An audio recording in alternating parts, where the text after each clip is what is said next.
প্রত্যেক বৃহস্পতিবারে কিন্তু সবারই কাজ থাকে।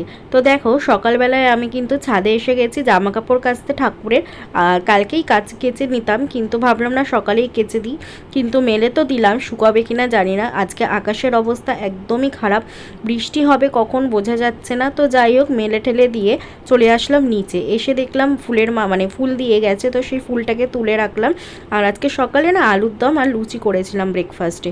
তো সবাই তো খেয়ে বেরিয়ে গেছে, আমিও একটু বেরোলাম, কারণ সবজি নেই, একটু সবজি নেব। আর আজকে দেখো এই দাদাটার থেকে নিচ্ছি, এখানে মানে এর থেকেই সবজি নিই। আর আজকে সিম্পল মেনু করব, ডাল আলু পোস্ত, আর খাওয়ার সময় একটু ডিমের অমলেট করব। তো দেখো রান্না কিন্তু হয়ে গেছে, তাড়াতাড়ি করে নিয়েছি। আর কালকে না একটুখানি ছিল, গাঁটির তরকারি ছিল, সেটাকে গরম করে নেব। তো সব কমপ্লিট করে ছাদে এসে গেছি ঠাকুরের বাসন মাজতে। আর এগুলো যেহেতু তামার আর পিতলের আছে, তো ওই জন্য একটুখানি লেবু দিয়ে ঘষে মাজতে হয়। তো পুজো দিতেও বসে গেছে। আর আজকে মা লক্ষ্মীকে নতুন জামা